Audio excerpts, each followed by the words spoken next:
Supreme court ने पूर्व प्रधान न्यायाधीश रंजन गोगोई को फंसाने की बड़ी साजिश और शीर्ष अदालत में पीठ फिक्सिंग जैसे आरोपों की जांच प्रक्रिया बंद करने का फैसला किया है।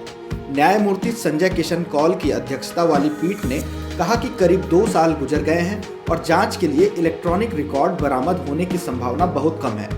जांच प्रक्रिया बंद करते हुए सुप्रीम कोर्ट ने कहा कि न्यायमूर्ति गोगोई के खिलाफ मामले की अंदरूनी जांच पूरी हो चुकी है और न्यायमूर्ति एस बोबडे की अध्यक्षता वाली 3 सदस्यीय समिति पहले ही उनके दोषमुक्त होने संबंधी रिपोर्ट दे चुकी है। पीठ में न्यायमूर्ति एस बोपन्ना और न्यायमूर्ति वी रामा सुब्रमणियन भी शामिल थे। कोर्ट ने कहा कि सेवानिवृत्त न्यायमूर्ति ए पटनायक की समिति षड्यंत्र की जांच करने के लिए व्हाट्सएप मैसेज जैसे इलेक्ट्रॉनिक रिकॉर्ड प्राप्त नहीं कर सकी है, इसलिए स्वतः संज्ञान से शुरू किए गए मामले से कोई उद्देश्य पूरा नहीं होगा।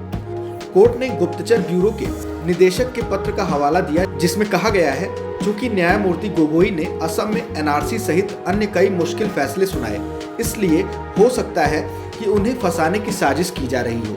न्यायमूर्ति पटनायक की रिपोर्ट के हवाले से पीठ ने कहा कि यह मानने के ठोस कारण है कि तत्कालीन चीफ जस्टिस गोगोई को फंसाने की कोई साजिश की गई होगी। पीठ ने कहा कि 25 अप्रैल 2019 के आदेशानुसार न्यायमूर्ति पटनायक की समिति की रिपोर्ट में कहा गया है, वह व्यावहारिकता में इसकी जांच नहीं कर सकती कि तत्कालीन चीफ जस्टिस के न्यायिक फैसलों के कारण गोगोई के खिलाफ साजिश रची गई।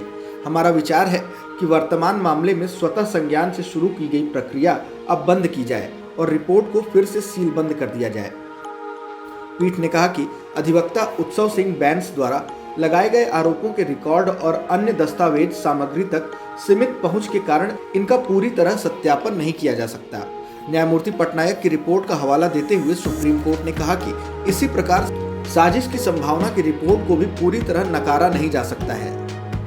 कोर्ट ने 25 अप्रैल 2019 को सुप्रीम कोर्ट के पूर्व न्यायाधीश न्यायमूर्ति पटनायक को न्यायमूर्ति गोगोई को फंसाने संबंधी बड़ी साजिश रचे जाने के एक वकील के आरोपों और न्यायालय में पीठ फिक्सिंग के विवादित आरोपों की जांच का जिम्मा सौंपा था। न्यायमूर्ति गोगोई ने सुनवाई के दौरान कहा था, यौन उत्पीड़न के आरोपों के पीछे कोई बड़ी ताकत है जो चीफ जस्टिस के कार्यालय को निष्क्रिय करना चाहती है। फिलहाल इस वीडियो में इतना ही। अगर कोई सवाल और सुझाव है तो हमें कमेंट बॉक्स में जरूर बताएं। देश और दुनिया की ताज़ा तरीन खबरों की अपडेट्स के लिए हमारे चैनल लोकमत हिंदी को सब्सक्राइब करना न भूलें। अगर आप ये वीडियो फेसबुक पर देख रहे हैं तो हमारे पेज को फॉलो जरूर कर लीजिए।